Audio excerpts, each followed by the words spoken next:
I want to ask you a couple of questions that have that come up with the gentle birth moms quite regularly. Oh, good. So this first one says, "Hi Gail, I'm a huge fan. I'm due my first baby in about 2 weeks, and I was at my appointment yesterday, and my obstetrician was concerned that my baby hasn't engaged yet. Yeah. What can I do to help my baby engage at 38 weeks?" Yeah. 38 weeks is when we often see a first baby starting to engage. I used to think it was vitally important that the baby be engaged at 38 weeks and a red flag sign if they weren't. And as I read the literature, there's a little bit more literature out now on engagement.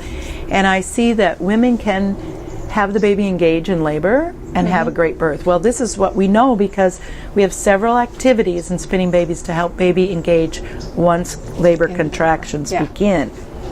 Now, there's another time where labor hasn't begun, and we have to think, what makes room for the baby to tuck the chin and drop lower into the pelvis?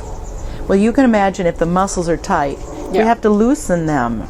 It's not just the bony pelvis, but the bony pelvis often gets a little rotation in a lot of times the right hip, and then twists the muscles that are attached to the bones through the fascia. So then we want to take that twist out, open up the pelvis.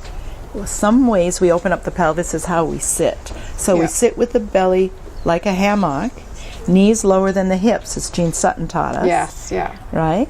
That is good for opening the brim.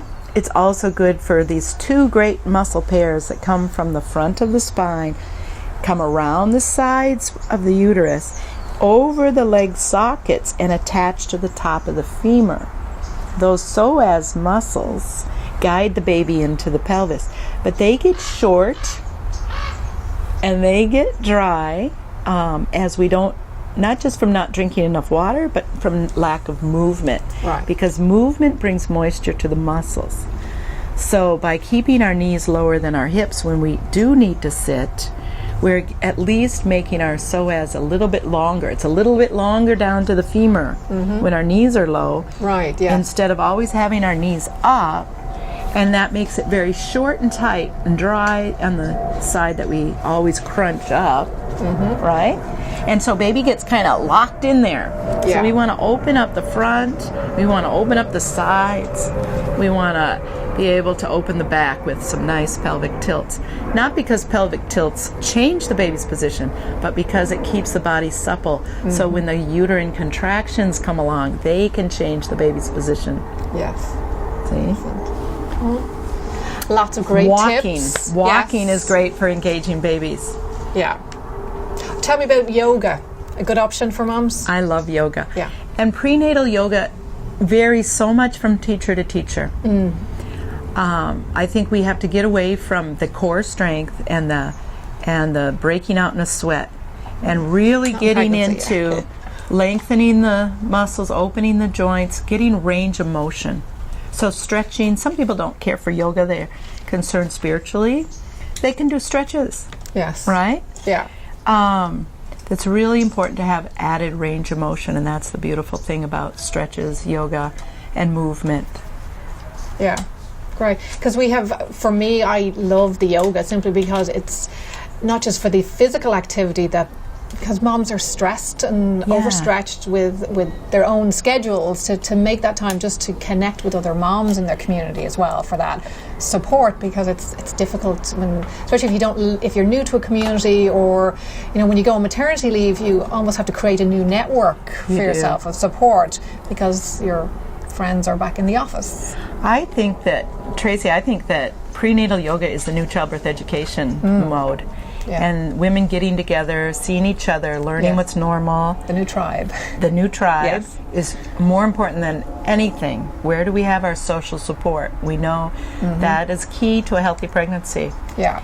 And having a little moment at the beginning to check in is beautiful too. Yes. We're going to have a conference in 2016, and one of our instructors is a midwife yoga teacher, Claire Welter, who does a prenatal yoga class where all the women check in. Another one is Nikki Plaskett from Washington, D.C., does a prenatal yoga, same bonding. And Sarah Longacre from Daily Essentials is there to teach Daily Essentials. So I'm a big proponent it's the big picture of mind, body, and spirit. Bring it all together in once a week, so you have that opportunity to connect and drop into the breath and get a little bit of fitness thrown in as well. I'm so glad for what you do with your work, because it really emphasizes the gentleness, the spiritual connection, that holistic connection through a point of calm for the mother. Yeah. And that is really where birth comes from, isn't it, Tracy? That's where it has to be. We've gotten so distracted by culture and life and everything being instant, where if we can just take the time, even if it's just for one breath, to connect with the baby. One breath. How would you say your work connects with spinning babies? That's what I'm curious about. I think they complement each other incredibly, because it's the bringing together of the body portion of it and the spirit and the mind, and trusting that the body knows what to do, and trusting that your baby knows what to do, if we can give them the best opportunity. And because again, with our lifestyles, we're not the fittest generation. So I think if we can get mums more tuned into their body and noticing the tightness in their body, and the fact that I think I was reading something the other day, we take 20,000 breaths a day on average. So how many times during the day did you check in with that breath? Even if it's only once. Love that. Once, that's all. That. So it's not, and like your work as well, it doesn't have to be a 6-hour activity every day that they do, that we need to make it really accessible to them. Yeah. So it's 2 minutes of mindfulness, and it's do their balance work and do their stretches, and because I think it's helpful for them to know that they are, I guess, as much as possible, stacking the odds in their favor of having a positive experience. Because when they come out on the other end, we want them feeling like, I did everything I could. Yes. Myself and my baby did everything we could to have the best experience possible, to have that positive birth. And then there's no coming back and thinking, I wish I'd done something else, or wishing things were different. That is not uncommon. As a midwife, a lot of the mothers that would come to find me for home birth would have that story.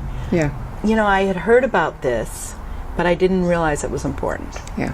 And now I wish I had done it, and now I want a better birth. Yes. And we really want that for the first-time moms. The wisdom of birth is inherent in every woman, but not in our society, not in our furniture. So we have to reconcile that which is within us with how we live in gravity in today's society.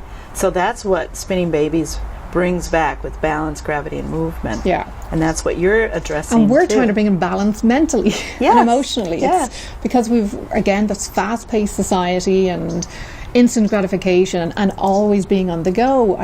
I read something recently where about smartphones, that we check our smartphone on average every 6 minutes. Oh, yeah. So how are we connecting with our babies or our check bodies? With our breath. Okay, in your new app, you could say. It is part of it. It's like, before you check your Facebook, take a breath.